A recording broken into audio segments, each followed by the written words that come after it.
I have been asked to be the spokesman for this Allied Expeditionary Force in saying a word of introduction to what you're about to see. It is a story of the Nazi defeat on the Western Front. So far as possible, the editors have made it an account of the really important men in this campaign. I mean the enlisted soldiers, sailors, and airmen that fought through every obstacle to victory. Of course, to tell the whole story would take years, but the theme would be the same. Teamwork wins wars. I mean teamwork among nations, services, and men. All the way down the line, from the GI and the Tommy to us brass hats. Our enemy in this campaign was strong, resourceful, and cunning, but he made a few mistakes. His greatest blunder was this. He thought he could break up our partnership, but we were welded together by fighting for one great cause, into one great team, a team in which you were an indispensable and working member. That spirit of free people, working, fighting, and living together in one great cause, has served us well on the Western Front. We in the field pray that that spirit of comradeship will persist forever among the free peoples of the United Nations.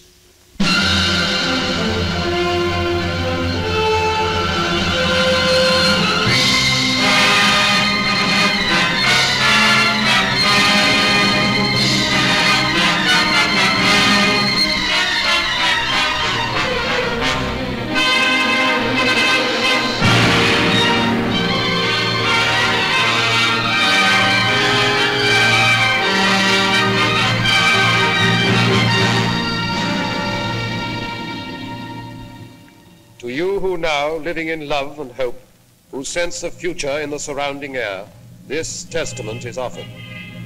Here you may look on the violent fragments of our age and the once thinness of the little thread that made us then the citizens of freedom. For dark was Europe and the face of man when this begins. The nation had gone mad and struck out everywhere the compass knew. The ebb tide of our honor fell away and left its wreckage on 100 coasts. The German cast his fires about the globe. His strength, drawn from the smoking Saar and Ruhr, lay in our weakness. And at last his conquests smoldered behind the barriers of his arms.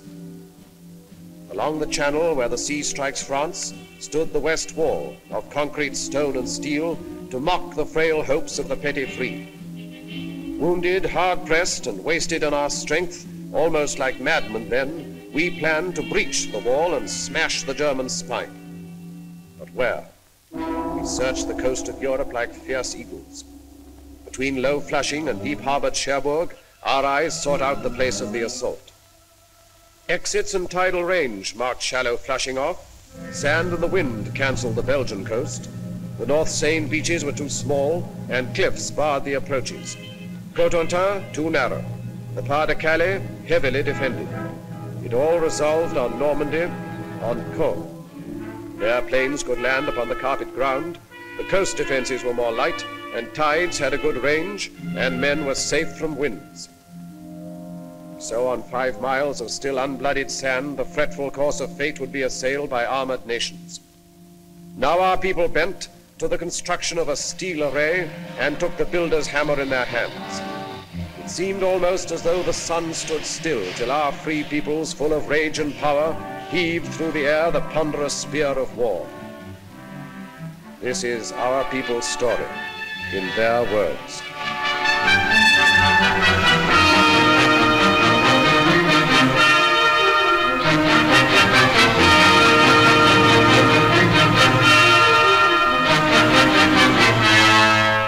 I suppose if the Battle of the North Atlantic hadn't gone right, things might have been considerably different.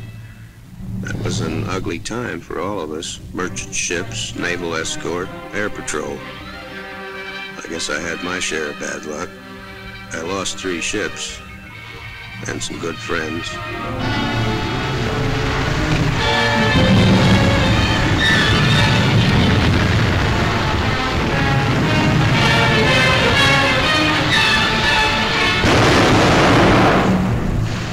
I remember reading somewhere that when a seagull comes down on a patch of oil, its feathers stick together and it can't get off the water again.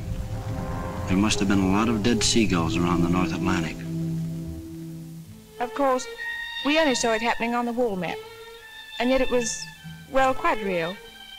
When I started there, those markers we used reminded me of toys out of some children's game.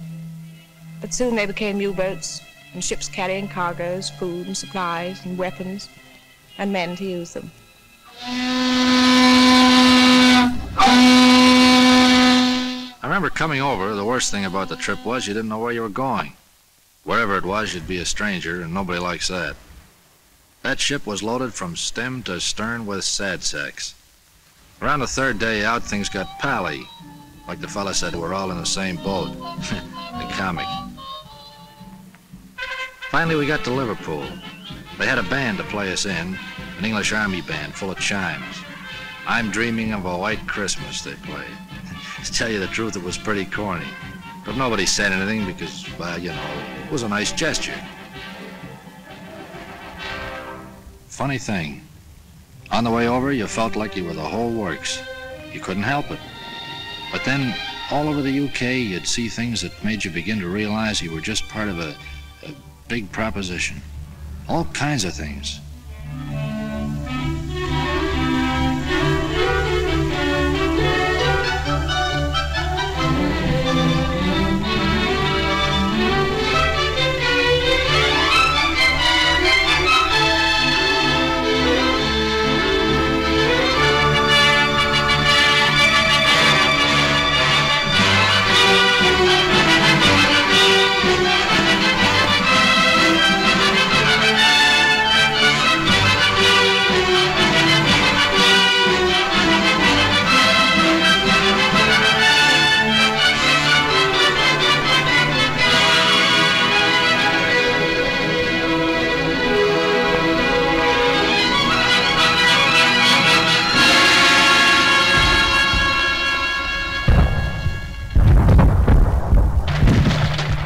I was a pre-med student at Johns Hopkins in civilian life. Now, I do know a little something about anatomy, and I say it is scientifically impossible for the human body to stand up to the training we receive. An absolute impossibility. Muscles and tendons and bone structure was not designed to withstand that battering. Don't ask me how it happens that we did stand up to it. I don't know. It has no scientific explanation. Here, listen to this, out of one of them army pamphlets. To a young man, soldiering in the army of today offers exceptional advantages and opportunities, such as physical training, foreign travel, sport, and many other facilities which are normally denied to those engaged in the majority of civilian occupations. The majority of occupations in civil life become monotonous, to say the least. But in the army, life is so varied that there is little or no prospect of a monotonous or irksome time. So men were girded for their highest hour, and while they learned the lethal arts of war, in small and secret rooms, the planners met to watch their work mature. Beyond our view, the German, proud and confident, stood calm in deep emplacements on the armored coast. The war was not yet one of men and blood. The weapons were the factories and the maps and voices speaking in the hidden night. Season by season all our plans advanced, and those few men on whom the mass of war rested with all its weight worked ceaselessly. I used to wonder whether the millions of people doing their various jobs realized they were part of it all, paving the way for the invasion. We kept bashing away at German targets, mostly steel and oil. The Ruhr, Hamburg, Battle of Berlin. Things were getting tougher every trip. More ground defenses, more night fighters, more crews not coming back.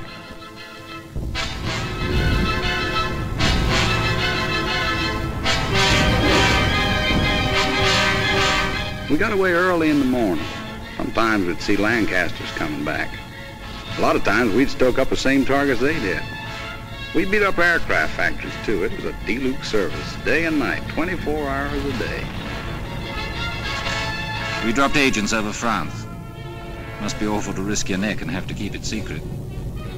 One-man submarines, torpedo boats, commandos. We used them all to bring back cups full of sand from the beaches for analysis. It had to be quick drying with a solid clay foundation. It would have to support 30-ton tanks. I must have photographed nearly every field in France. The real job, of course, was the Caen area, but I didn't know that, nor did Jerry.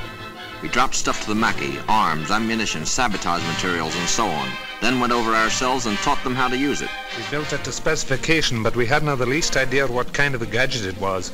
The only name it had was Mulberry. It was vital to know all about the Seine Bay and the tides. And we trained the men to negotiate those tides and landing craft. Wearing down German sea power in preparation for the day. A special study of the weather along the Normandy coast. Miles of wire netting for the beaches. 7,200 tons of petrol per day. With an underwater pipeline to carry it to France. A white star is the emblem of liberation. Triple inoculation for all personnel. New ships pouring from the stocks. Old ships adapted.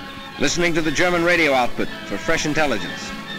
That was just part of the pre-invasion work. By December 43, the plan itself was set and we took it to Tehran for final discussion. The three leaders approved the plan. Our Russian forces advancing from the east and invasion from the west. And then the date was set.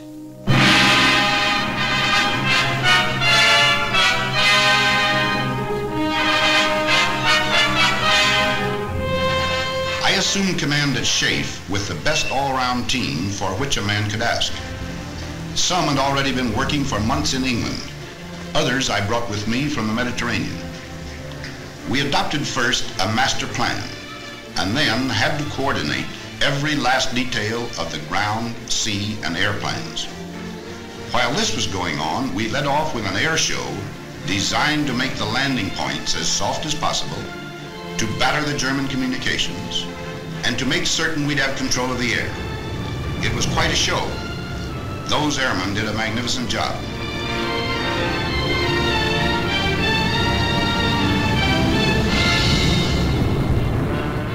We had Polish, French, Czechs, all sorts in our outfit. They'd natter away in the mess about what they'd been up to. The only word you could ever make out was marshalling yards. Us bombardiers seemed to do nothing but look down on French bridges those days. We used to ask each other, have you cut any good bridges lately? Well, finally, there was only one whole railway bridge left over the Seine between Paris and the sea.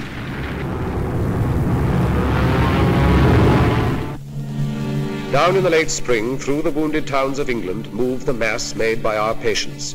2 precious years of plans were put away. The offices were empty. All the maps were rolled up on the walls. What had been paper at last had come alive.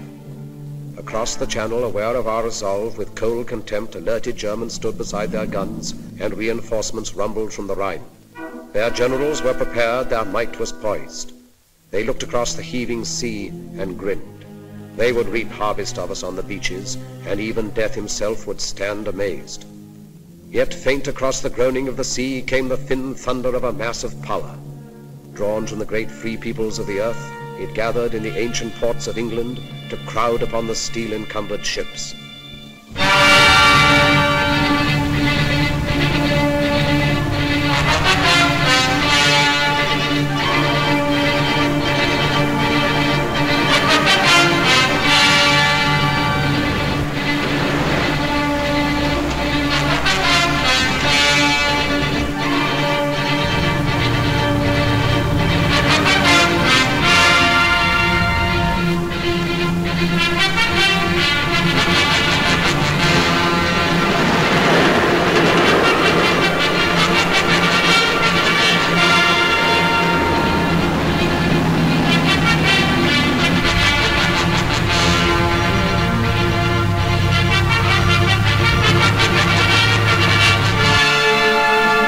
It was a funny sort of feeling marching down to the ships. We'd done it plenty of times before, of course, on schemes and that kind of thing. They didn't tell us this was the big show. Might have been just another exercise. Some of the chaps cracked gags. They wasn't very comic, but we laughed. I think we all guessed. The general feeling was, okay, if this is it, let's get in there and get it over with. Waiting always got on my nerves. Even waiting for a bus, never could stand it.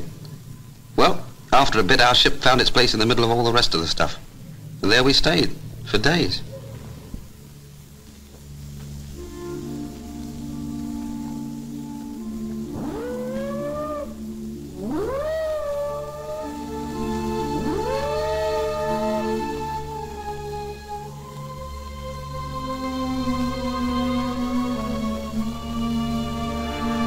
They gave us the final briefing then. We knew what to do and how. They told us where and when. That's a briefing. I listened to every word. Wrote it down in my head like a record, and it kept playing over and over again. Piece of beach in the morning. Ever since I became a soldier, they were getting me ready for this. Before, there'd been time in front of me, protecting me. Now the time had worn away, and there were only a few hours left.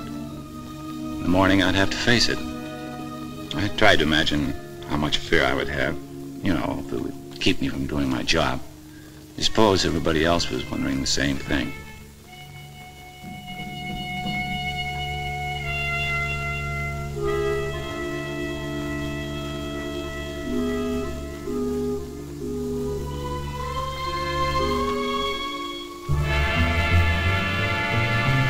Nobody said anything official, but all of a sudden the ship got much busier. And over the amplifier, the chaplain said he'd be saying Mass at 18:30 hours. Funny, I don't think I ever believed, even after the final briefing, that the invasion was going to come off. Then a voice in the loudspeaker said, "Men who wish to take their anti-seasick pills should take the first one now." That did it.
tugging a glider, the way we always practiced it, except that I've never been in the air with a whole army before.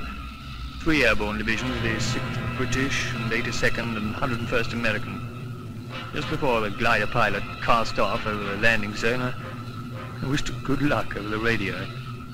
It seemed a sort of inadequate thing to say. As Supreme Commander, let me break in at this point to say just a word about the Navy. From the moment of embarkation to that of landing, the full burden fell upon the Navy and our merchant fleets. They had to sweep the mines, bombard the coastal batteries, marshal and protect the transports along the coastline preparatory to landing, and, finally, man the small boats that carried the soldiers to the beach. On that day, there were more than 8,000 ships and landing craft on the shores of Normandy. It was a most intricate task and a vital one for the success of our plans. The courage, fidelity, and skill of the Royal and American Navies have no brighter page in their histories than that of June 6, 1944.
Back in London, only a few people knew. It was a well-kept secret. Around daybreak, we correspondents were called and told to be at the Ministry of Information at 8. Then they told us.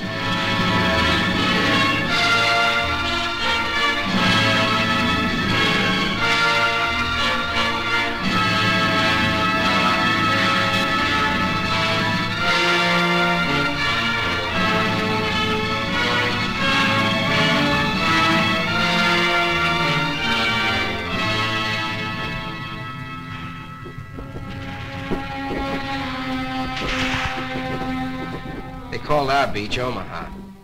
Don't ask me why. I've never been to Omaha, the one in Nebraska, I mean. If it's anything like Omaha, France, you can have it. I understand Omaha was the roughest spot. We lost some good men, took a few prisoners. It was a lousy trade. We've been told what to expect, so it wasn't like a surprise or anything. It just, well, when it really happens, it's different. For a while there, we were pinned down, but a lucky thing, the other beaches were going better, so we got a little more than our share of the old teamwork. The Navy come in, the air guys, and finally we got moving good. You know, you hear a lot about how long it takes to make battle-hardened soldiers out of green troops. Listen, I got to be a veteran in one day. That day. And so they paved the beaches with their blood and lurched across the dunes and reached the roads. The German parried fiercely. In the depths of rich green pastured Normandy, the 3 airborne divisions, first of all to land, fought lion-like against most grievous odds. And loud across the cratered face of France came German reinforcements. From Berlin, a voice cried out the Allies must be hurled into the sea before another day had burned its hole in history. Locked in battle, the armies clashed. Our first objective, then, was to merge all the beachheads into one, and 50 miles of men drive on together beyond the red sands through the broken wall.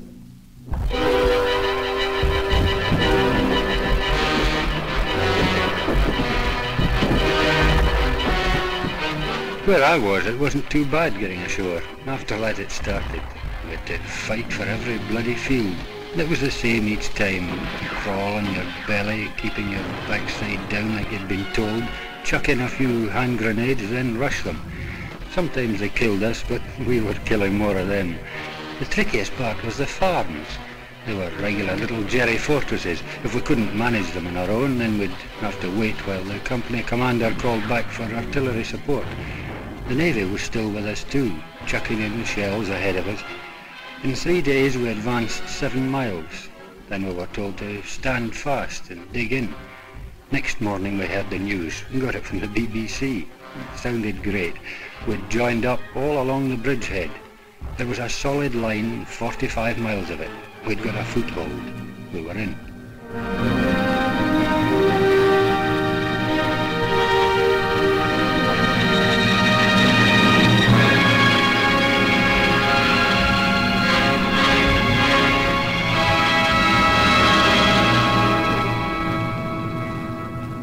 We didn't have to do much navigating to get there. You just followed the convoys. I was doing close support. We waited around, and then the ground troops would whistle us out and told us about some hand target they wanted removed, and then in we go. We were like taxis on a cab rank.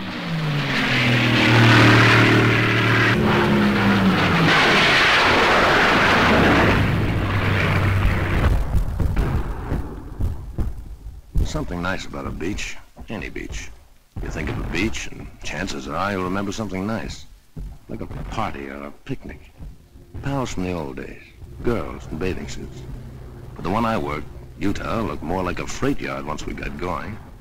For quite a while, we brought most supplies right over the open beach. Like we'd practiced it and like we'd made up as we went along. We worked a 24-hour shift. Ducks, lights, rafts, rowboats, all sorts of Rube Goldbergs. The stuff just kept pouring in. Tanks, trucks, food, ammo, guys, millions of things.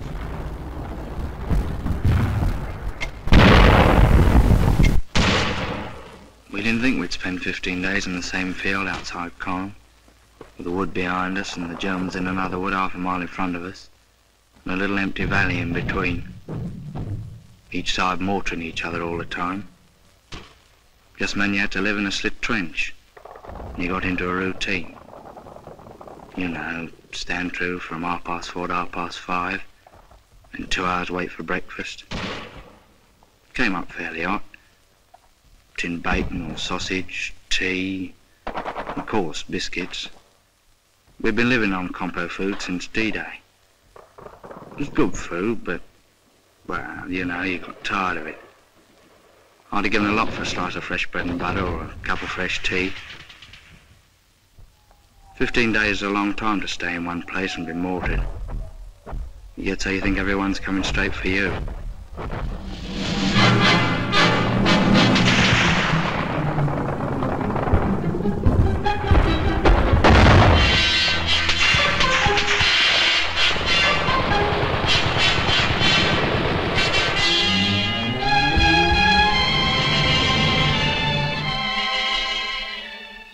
I can remember every case we ever had, especially the first one. The ambulance brought him in late one afternoon. I came over to where he was lying, and he looked up and grinned. I asked him how he felt. He said something about the German with a machine pistol using him for a dartboard. He was quiet and patient and a little bewildered. He'd never been hurt before. He asked how the fighting was going, then he passed out. The doctor came over and looked at his wounds and then swore. Said he had no business to be alive. We put him on the operating table and did what we could. The doctor kept swearing all the time he was operating. We couldn't stop the bleeding. I remember the radio news that night. They said the casualties had been surprisingly light.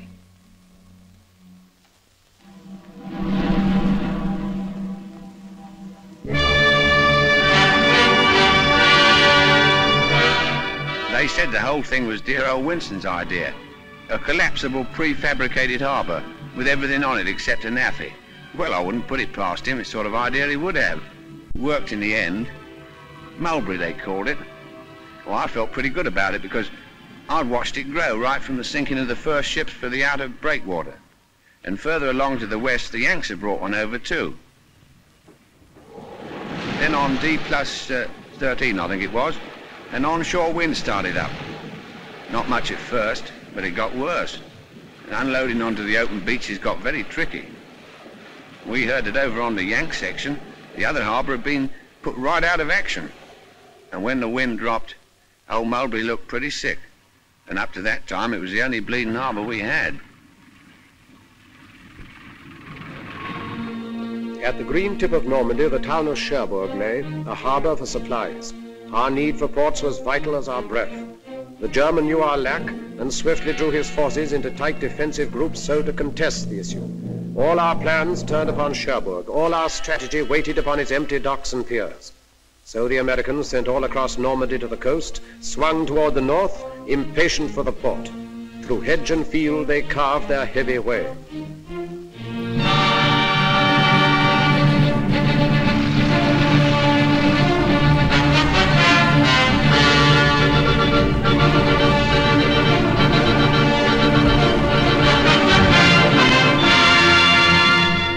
You remember back now when it seems like we took Cherbourg a couple of days after we hit the beach. Actually, it took 19 days to cover 30 miles. 30 miles and about 92,000 hedgerows, and a battle at every hedgerow. Otherwise, it was nice country, like Connecticut. Pretty trees and orchards, lots of cows, and nice little farmhouses. The apples were too green to eat, I remember. We hit it off fine with the people. Farmers, nice people. It got tougher when we pulled up on the outskirts of Cherbourg. They had great defenses.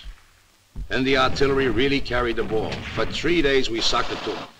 Sometimes we were pouring in at point-blank range over open sights. Finally, old von Schlieben, the German commander, tossed in the sponge. That's after telling his men to fight to the death. We took Cherbourg on June 25th. Everything was rosy except the harbor we come from. The Jerrys had really smeared that harbor. But right away our guys went to work cleaning it up. And the way they tore into it, you could see that pretty soon it'd be waiting for us fine. Then, well, we fought our way up the peninsula. Now we'd have to fight our way out of it.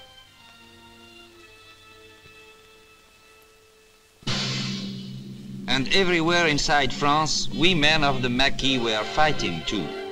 I was in the north myself. We cut telephone and telegraph and high-tension lines, and eventually when the Allies landed, we fought in the open. In the Savoy Mountains, our friends held up German convoys. Well, it was a little easier in the mountains. Boche reinforcements were delayed for many days. Factories and bridges would frequently disappear. But the price we paid for it was frightful. In the village of Oradour alone, the Germans slaughtered 1,100 out of the 1,200 population, and the place was completely burned. They were accused to have ambushed German troops. Every house was destroyed. Women and children died in flames in the church where they had been locked. Yes, the price we paid was very great, but our job was done.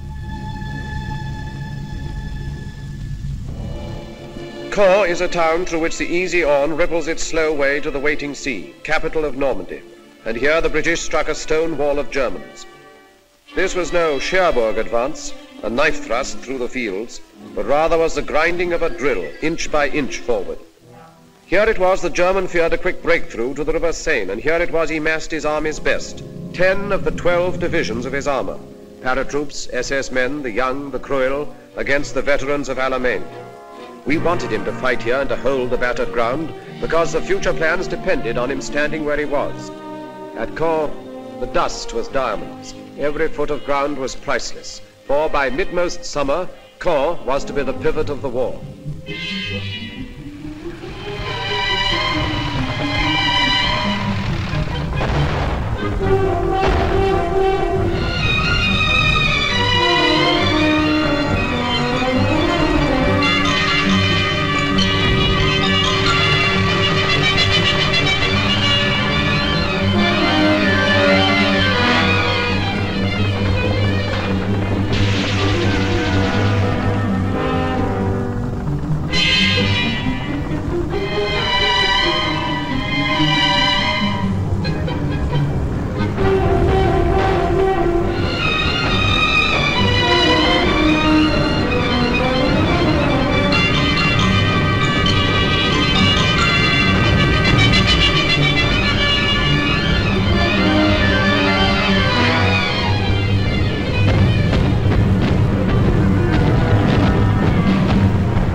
Was the first decent-sized town we had taken, but there wasn't any celebrations because we knew nothing had been settled.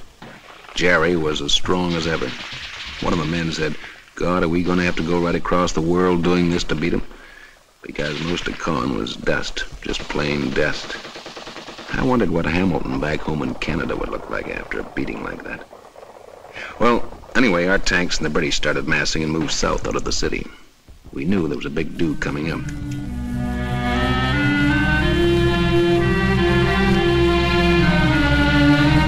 The show for us began south of Caen, where the Poles joined up with us.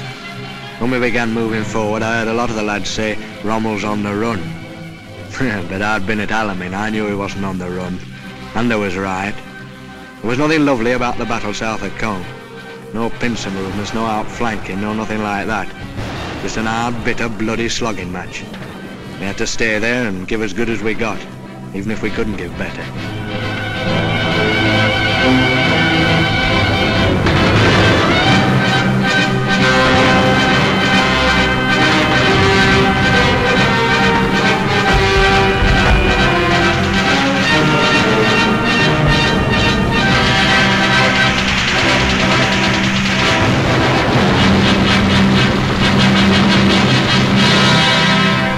Beyond the rubble and the dust of Caen, the Empire troops kept up their endless pressure. The German did not dare to disengage, but fought with all his cunning and his strength, still unaware of what we planned for him. West by St. Lo, the base of his defense, Americans were poised and bent to fire an armored arrow that would set alight the flame of freedom through the whole of France. But till St. Lo was seized, the arrow waited.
1 minute it's quiet with the birds singing. The next minute the column of Sherman tanks coming around the corner going wide open. My buddy says, where those tanks come from? So I ask the tanker. He yells down there, the Third Army taking off. Been waiting for 3 weeks. Prepared somebody let the rabbit out of the hat. Man, what a rabbit. With pearl-handled revolvers. When I think back to the breakthrough, I don't seem to be able to remember anything but the French people. People beside the road, kids we couldn't stop to give candy to, FFI boys bringing in the krauts from the fields, and farm workers waving as we went by. It was easier to look them in the face and smile and wave back at them when you hadn't had to smash their homes to pieces first. The morning we got into Rennes, boy, that really was liberation.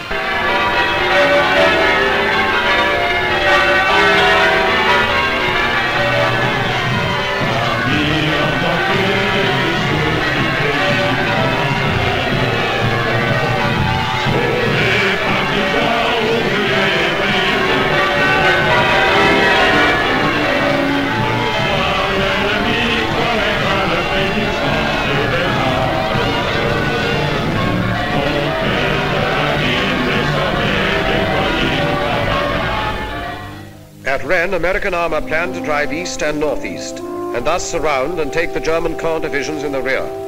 The foe laid plans to stop the Arrow dead by cutting its supply route at the point where it stretched narrowest along the coast. So a great force exploded toward Mortain, hoping at Avranches to achieve the sea and drag our hopes down to the smoking ground.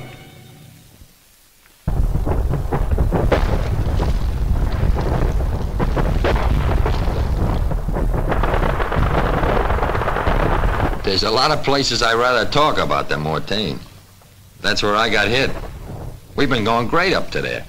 Some of the guys had even been singing, harmonizing. And then that first German artillery caught us. Pretty accurate, too. An hour later, I was short 18 men. Well, we holed in and we hit back with everything we had. They weren't just trying to stop us, see? They want to come right through. And then me. I get a belt in the face left side and I keeled. The last thing I remember is looking up and seeing those RAF Typhoons. When I heard them screaming up ahead, I thought, geez, I'm glad they're on our side.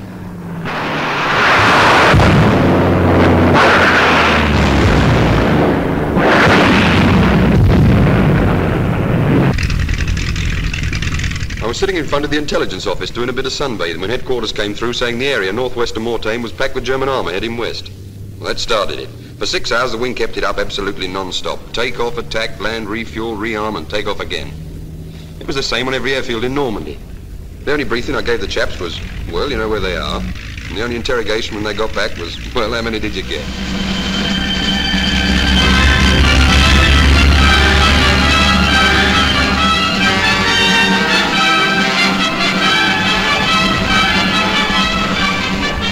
Three days it lasted. Every kind of soldier was in there and every weapon. For me, it was just eating and smoking and loading at 105. No sleeping. Then things quieted down and the word came back. We stopped them cold. Everybody felt like celebrating, but that was a tough order out there. I tried drinking a whole bottle of cough medicine. It worked fine. I got stiffer than a plank. The counterattack, which took us by surprise, still did not hinder our deceptive plans, for down from Caen the foe had drawn a force and left his north flank weakened. Now the stage was set. Toward Falaise swept the Empire troops together with the Poles. The German heard behind his back American armor churn toward Argenton. Outgeneraled and outfought, he found himself within a closing trap.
I've covered them with the gun down to the clearing stations. Thousands of them, and all kinds. The tough ones with the smile froze stiff on their faces by shell fire. And the plain Joes that had too much and ready to tell you that. And their poker-faced officers that never lost the poker-faced look. The SS, the parachute troops, the old soldiers off the Russian front, I've seen them all. The Hitler youth babies looking like they walked out of Lincoln High. Expert killers. Smart Alec with their talk of rights under the Geneva Convention and asking, when do we go to America? And the other guy who crawled out of a hole with his hands up, all through and talking too much, and ready to swear he hated Hitler all the time. The kids that knew how a machine gun worked and nothing else. Grinning like they were still on top, so they could hardly hold that trigger finger still. And middle-aged guys wanting to tell you about the wife and kids, you'd let them. And they were through killing when I saw them, and through getting killed, too. Some of them thought they were lucky, and others didn't. And some didn't give a... I covered them down to the rear where it was somebody's job to find out what made them tick, but it wasn't my job to figure them out. I just kept them covered. And brother, I never gave them more than the Geneva Convention. And that was all. American tanks ground on into the east toward Paris and the Upper Seine. Before them, the Germans helter-skelter fled away and saw retreat, or stood with hands upraised by roads all littered with their smoldering gear. And still the tanks ground on beyond the smoke into the unscarred country. A good solid map, well delineated, is an absolute must for a modern mechanized army traveling at high speed. In our division, the issuing of maps was my job. When we broke out of the Cherbourg Peninsula, my department had the situation well in hand. Then, for us, everything went mad, stark, raving mad. One morning I woke up, and the army had gone right off the map, absolutely right off the map. So we rushed through an order for 500,000 maps of the Orléans region. They arrived in due time. To our horror, the army progressed far beyond the Orléans region. It was off the map again. This was a period of acute crisis for me. I gave the highest priority to a fresh order of maps of the Paris area. We refused to be licked by this situation. The final blow came when it became evident that we were going to bypass Paris. That almost finished us. Eventually, we had to drop 10 tons of maps to them by parachute. It was a very humiliating experience. I'll be glad when I get back to the Library of Congress, where maps have some permanent value.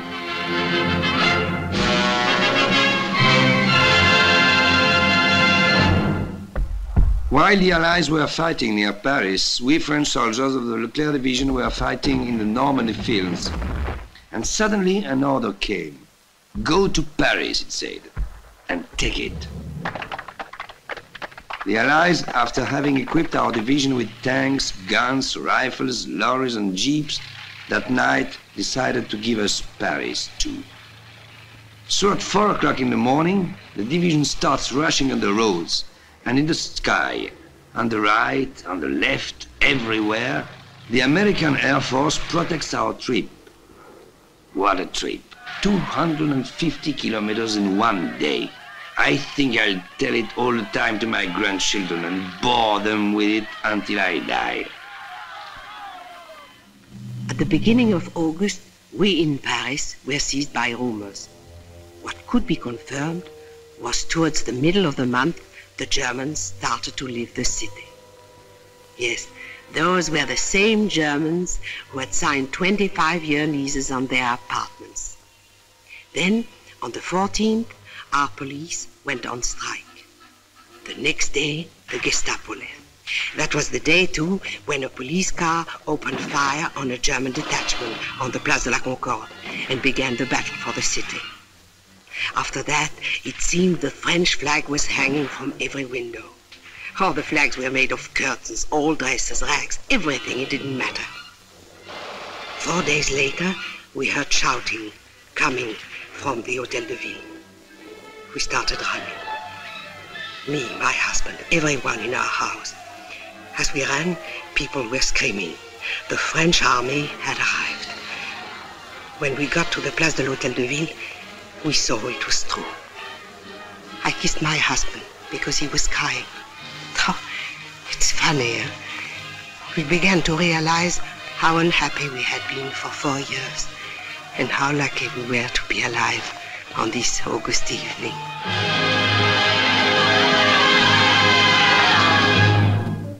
The great pursuit was on. At last the Battle of France was ending, when all suddenly another D-Day stunned the shaken foe. 2 armies struck, American and French, along the broad-beached southern coast of France. Then north, the 2 new armies rolled like waves to join the forces moving on the Reich. Beyond the Seine, where from 100 sites the Germans launched their flying bombs and brought death and destruction on the English towns, our valiant armies went about the task long since assigned them. Toward the Reich frontiers, Americans advanced. Against the ports hugging the Channel, garrisoned in force by desperate foes, Canadians were sent. And in a thunderous sweep, the British armor surged toward a waiting Brussels.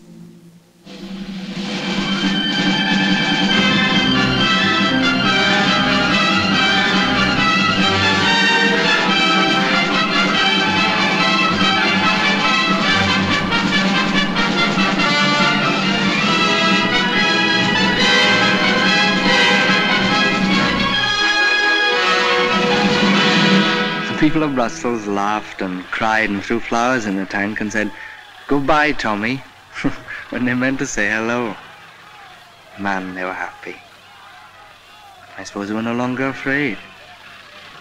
But I remember wondering then how the first German civilians would react to us.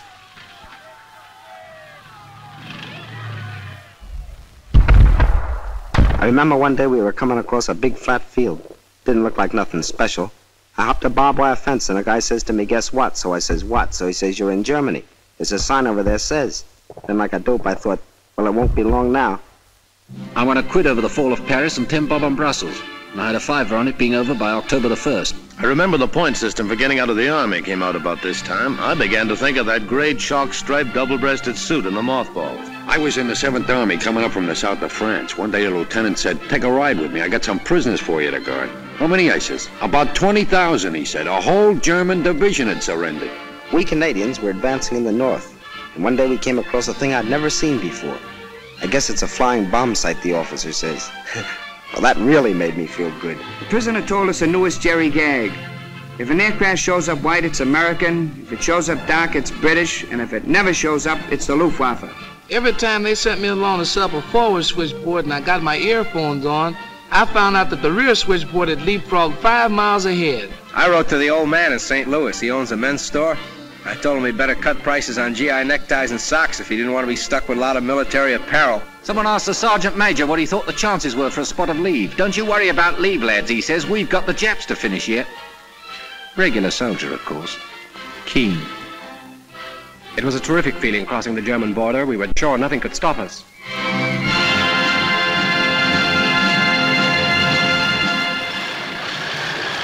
Every line must somewhere have an end. In southeast Holland, nothing lay between the British Army and the German plain except 2 rivers and a town. And so we made our plans. To send an airborne army down to seize Eindhoven and the bridges at Nijmegen and Arnhem. Then to hold them for the force that would sweep up like thunder from the south. Thus, where no line existed, would the Rhine at last be crossed in force. I was to jump last at Arnhem, so I sat right forward by the window. I could see nothing but blue skies and Dakotas with the fighters up topside like midges. One of the boys was reading a newspaper. He showed me a funny piece in it. I couldn't laugh. The coast of Holland came along before I was ready for it. Someone yelled, "Running up now." We got to action stations. I remember thinking, what a bloody bit of bad luck to be bumped off now when the war's nearly over.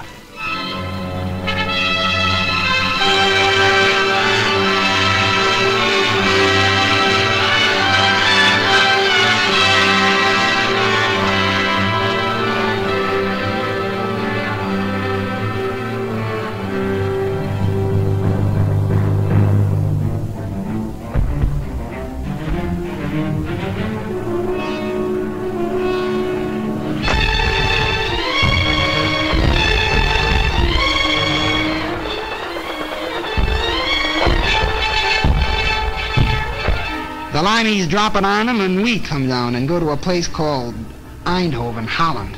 She goes good. We get right, dig in, set up a defense perimeter, and wait for the British Army to come up. And we join them and head out for Nijmegen. The bridge at Nijmegen hardly had a mark on it. We crossed the river and started out for Arnhem, but we didn't get far. The Hun knew as well as we did that we'd got to get through, and he put in everything he'd got. That was the worst I ever struck. Knowing our men were there waiting at Arnhem, and we couldn't get to them. At Arnhem, we got ourselves well dug in, us and some of the Poles. We were short of ammo and food. That was our main worry. I'll never forget those supply dropping missions. The way Jerry let loose at them, and the way they just came straight on into it. Towards the end, we knew the situation was bad. We knew we were hemmed in. We knew it was possible we wouldn't get out. More than anything, I remember the way everyone behaved. Men you knew as the toughest fighters became gentle, kind and considerate to each other. I knew a lot more about men after Arnhem. The guns died out in Arnhem. Then we knew the greatest gallantry was not enough to cross the final bridge. And now no choice remained to us. Direct assault against the Siegfried line would be the only way to carve our corridors into the Reich. But first a port was needed for supplies. Antwerp we had, but thundering German guns controlled the 30 cold miles of the Scheldt from Antwerp to the sea. The docks were still, the winches silent, all the ports lay dead, a useless city severed from the sea. It would stay dead until we cut away through the grey Scheldt. So the battle formed to free the estuary for our ships. I covered that battle for the Associated Press. I only wish I could have written the story with the greatness of the men who fought it. It was vicious and fearsome fighting all the way. The Canadians and the Poles clearing the south bank of the river, the Royal Navy and Marines and Norwegians charging knee-deep in blood and water into the mouths of the 9-inch shore guns at West Capelle. It was the kind of fighting that makes legends. And the minesweeping of the Scheldt afterwards. It was the greatest operation of its kind in history. The cost of that first ship into Antwerp harbor was the lives of thousands of our bravest men. I reported it as well as I could, but their memory deserves more than words.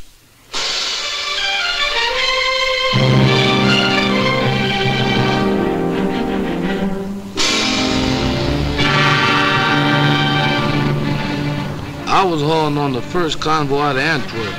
When I got to the front, I saw more empty supply dumps than I liked to see. The boys wanted to know where the stuff was. You can't fight without stuff. Anybody knows that. I made lots of trips. I don't know how many. Driving all day, all night, singing so as to keep awake. Songs like, Milkman, Keep Those Bottles Quiet.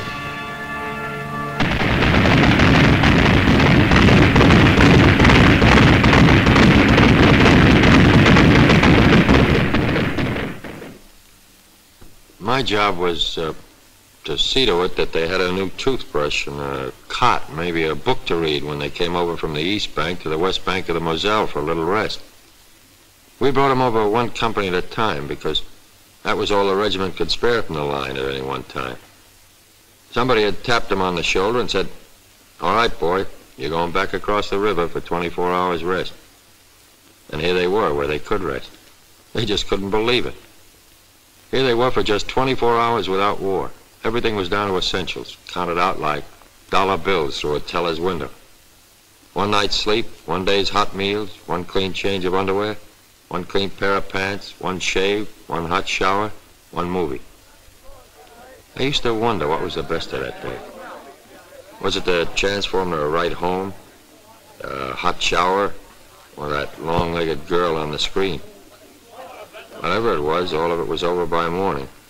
They were going back with their one clean suit of underwear, the hot shower, the clean shave, and the good night's sleep. Back across the Moselle to their holes in the ground. And Michelle's. By that time, we knew we were going to see a winter campaign. There was no way out of it. The Germans were dug in and they were tough. It was plain that until we got a lot stronger, we weren't going anyplace. The squadron was operating whenever it could. There wasn't a lot of flying. We were iced up and fed up. Suppose you're having a swell time in Paris, my cousin wrote me. With all that perfume and silk stockings and that champagne. They called our end of the line south. We were in the Vosges Mountains with the American 7th Army. But it was very little warmth in this south. I recalled with pleasure the Mediterranean where we had landed in August. Ah, but memories do not keep one warm. Before I joined the army, I'd have thought it was certain death to dig a hole in my back garden and live in it for the winter, but that's what we did. The sergeant said, well, squirrels do it every year.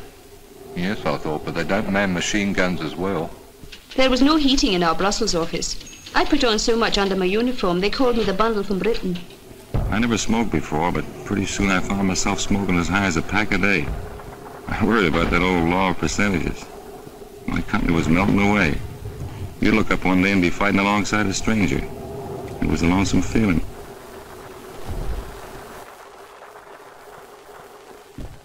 Our hunk of the line was the Ardennes.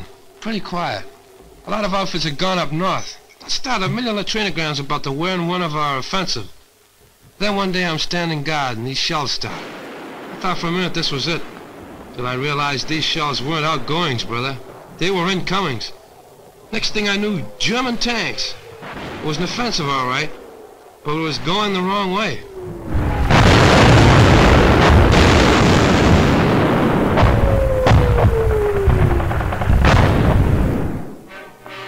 The offensive we were mounting to the north was suddenly forestalled and set aside, as through the rugged, thinly held Ardennes von Rundstedt struck. He cut a fiery path through the American lines and sent his tanks desperately driving toward the river Meuse.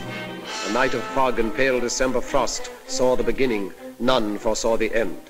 He aimed for Antwerp's harbor through Liège, and all our plans held fire while we bent our strength to curb the Germans in the Bulge.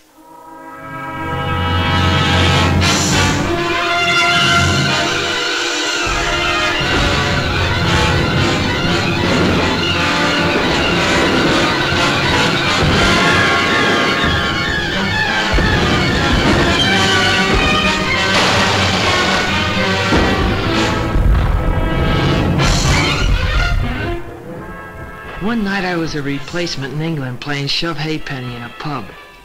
The next day they shoved me in an aeroplane, and that night I was fighting Germans and being kicked around. I don't know about the other outfits, but mine was being cut to ribbons. They were dropping all around me. The thing that still sticks in my head is the medics. The only weapon they had was a needle, but they were around right where it was the hottest. You'd hear that yell, medic, medic, and they'd always be there.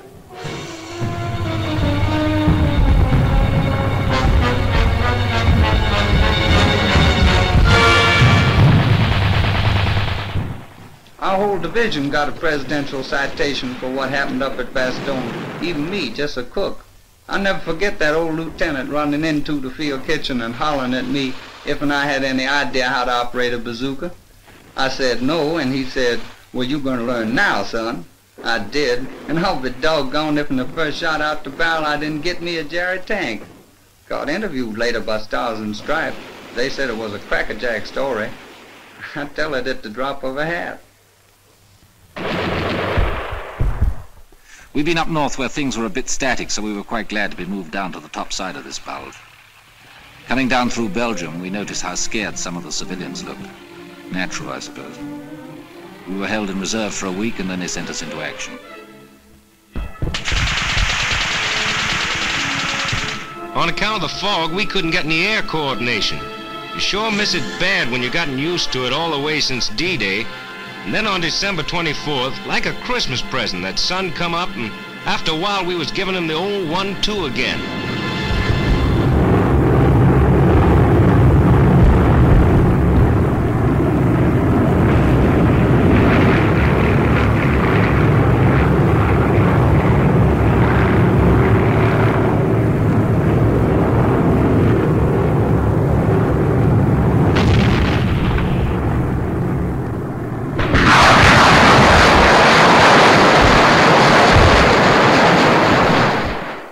We stopped them dead, finally. It cost us plenty of men, but we stopped them.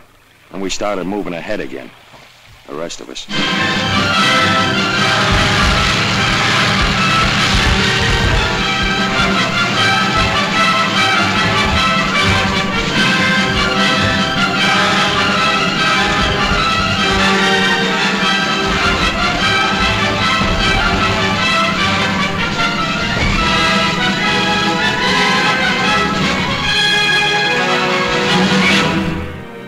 Rundstedt reeled back on a recoiling spring. His great attempt was over, and his armies that had devoured such a wealth of blood sagged sodden towards the Rhine. At Yalta then, while dire explosions shook the German fronts, the three great architects of freedom met to fix the final blow and plot the peace. And even as they met, we moved to act upon our strategy. We wished the foe to stand and fight upon the western bank of the Grey Rhine, for there we could destroy him, outside his fortress, open, unprotected by any bridgeless river. Down we cast the gauntlet, challenging him, stand and fight.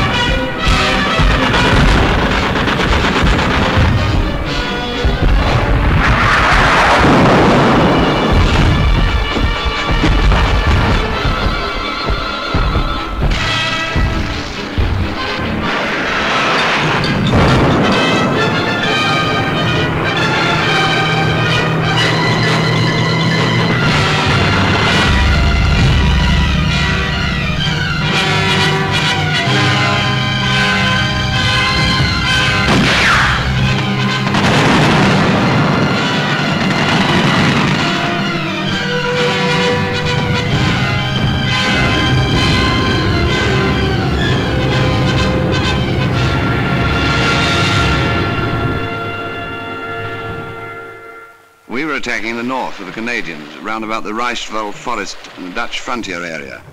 It was wet and filthy. They nicknamed our army commander Admiral Creeler. Well, anyway, the enemy put up some very stiff opposition. But actually, this was just what we'd hoped for. It showed that Jerry's emotions about fighting for every foot of his beloved fatherland were getting the better of his sense of strategy. And every German killed on our side of the Rhine was to make it easier for us on the further bank. And a lot of the Boche were killed, I can tell you. Reichswald was the bloodiest show I've seen in this war.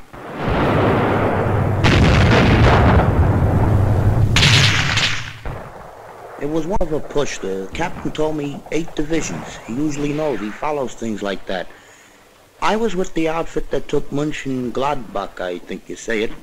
There weren't many civilians in the streets, and even the ones that were there we weren't supposed to talk to unless we had to. There was a $65 rap for fraternization.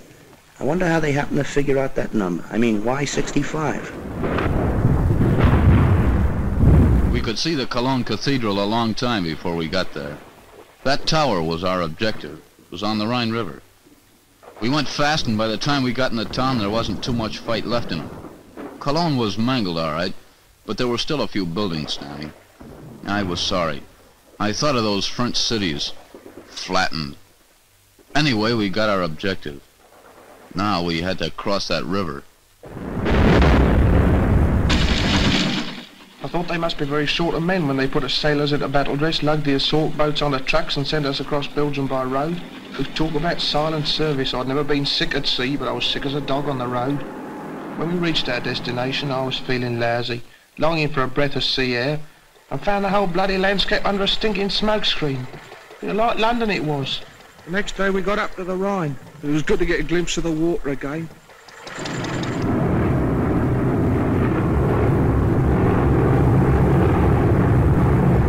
Our Air Force has given the old lumps on the east bank of the Rhine, but I was still nervous. The Germans had blown the bridges and we knew the crossing would be amphib. When I'm nervous, I get off my feed. For 2 days before that crossing, I couldn't eat nothing but a couple of Milky Way bars. It was going to be D-Day all over again. Dangerous. America. There it was sitting there, big and black. I'm no architect, but to me that Remagen Bridge was the most beautiful bridge in the world. In the Army, when things go as per plan, that's wonderful. But when they go better than planned, then you figure the chaplain's working overtime. It was a break getting that bridge, and we cashed in on it. And the first guys over the river were over in style. The watch on the Rhine was finished, washed up. For to coin a phrase, kaput.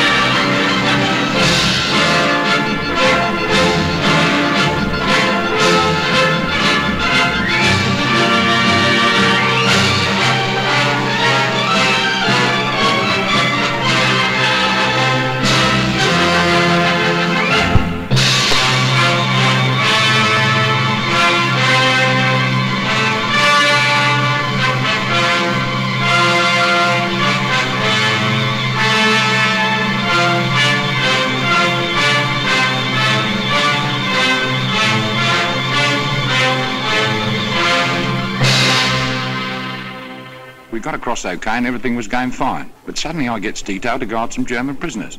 I'll never forget their faces when them airborne blokes started to come over. They just stood there looking up at them, and then after about half an hour of it, one of them looks at me, looks up at the sky, and says, propaganda.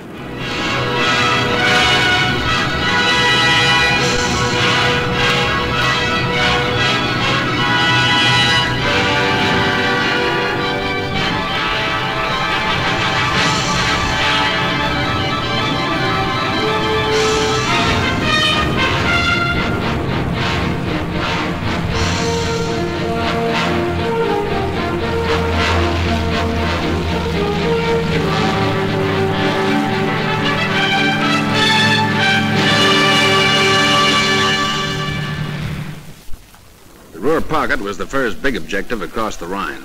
We in the heavies sealed it off, then the ground forces wrapped it up. After that, they exploded in all directions. Cut the Jerry armies up in pockets, then take them one by one. That was the program. The Third Reich was being carved up like a Christmas turkey. Chasing the Boche was getting a little bit monotonous. We hardly ever saw him, only burning houses, a few shells, and occasional sniper's rifle shot. It was a silly kind of defiance, I thought. And then one day the routine was broken. We came across a prisoner of war camp, other ranks, Yanks mostly. They went mad when they saw us, screeched red Indian war cries, pummeled one another, and asked what the news was. I seemed ashamed to tell them when they were so happy. Well, there was nothing for it. I told them. President Roosevelt died yesterday afternoon, was it? You should have heard them quieting down. For once in this campaign, they all felt as though they'd suffered a major defeat.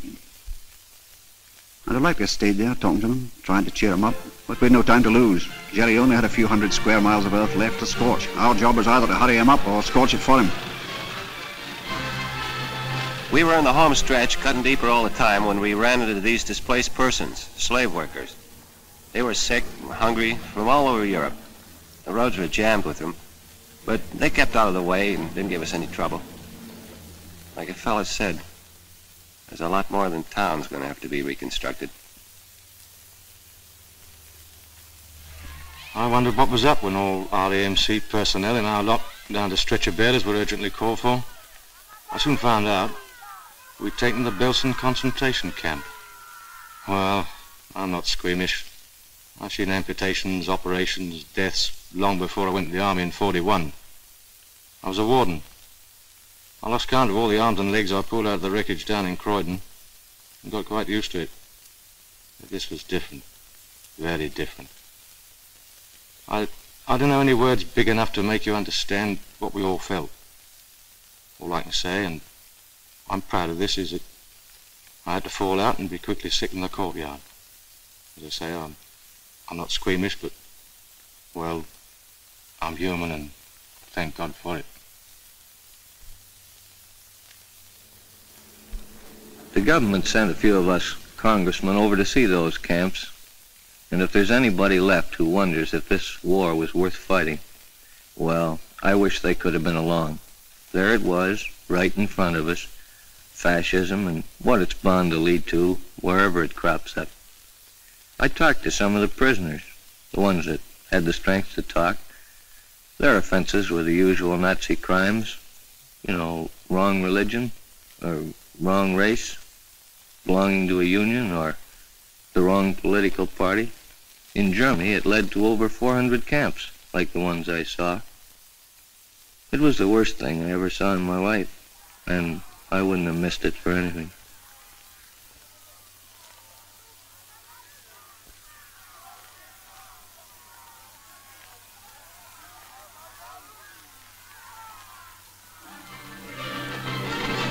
When an army gets to moving in a hurry, that's where air transport comes in. We'd been flying in the stuff along with the British Transport Command since D-Day. And towards the end, they seemed to be moving faster on the ground than we were in the air. As pocket after pocket of the foe fell, our hopes rose higher than the soaring flames that marked the broken towns of Germany. In Italy, 1 million prisoners came in, as with a single sudden blow, the German power was smashed. Then our tanks drove through the southern mountains, where the foe had hoped to make his furious final stand. The Russians took Berlin and cut the heart from Hitler's empire. and he himself who planned to rule the earth from pole to pole vanished like smoke among the falling walls. Upon the green banks of the River Elbe, we waited for the East and West to meet.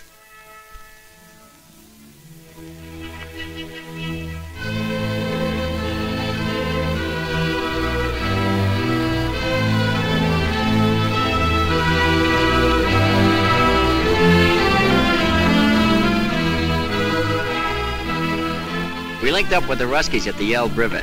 I hung around for a couple of days with a Tommy gunner named Konikov. He didn't know any English, so I taught him to say my aching back, and he taught me tovarish.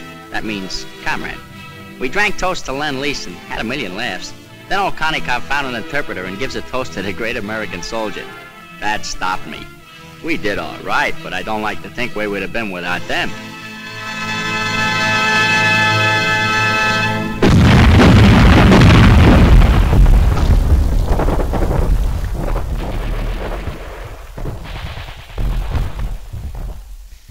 We were going towards the Danish frontier, Bremenfeld, then Hamburg. The rot was setting in. 1.5 million surrendered in the north. The fighting was nearly over, and our job was beginning.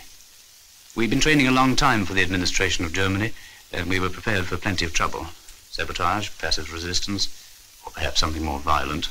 You know, werewolves in sheep's clothing. But as it turned out, most of them were docile and did what they were told. They seemed healthy, well-fed. Their disease was in their minds. A German woman, looking at what was left of her town, said to me, "If only you'd given up in 1940, none of this need have happened."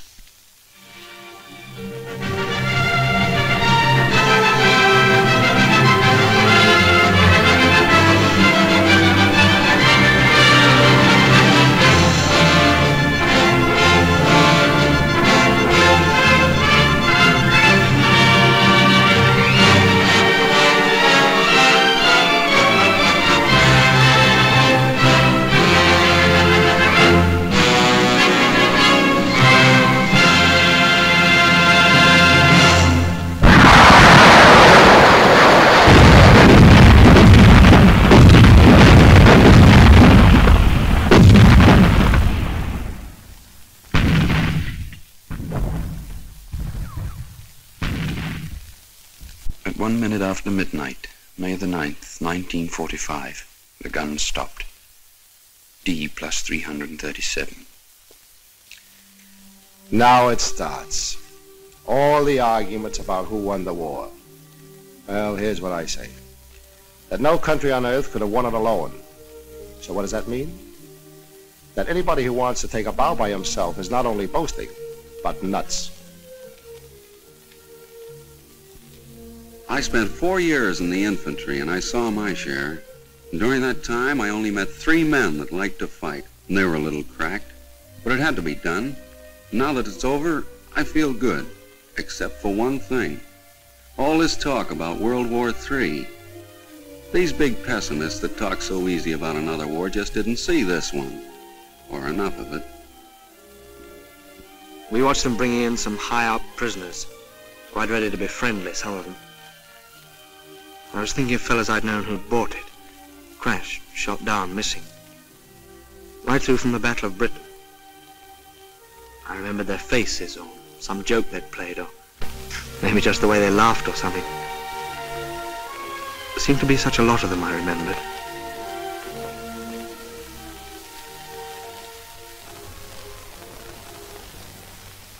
To the victor belongs the spoils.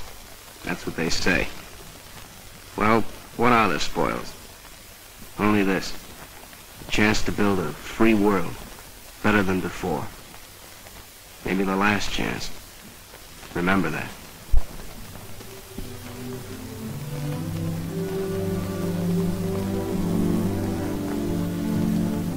Now the time has come to put our victory to the tests of peace, in company with men of many lands to sift from ashes what the struggle taught.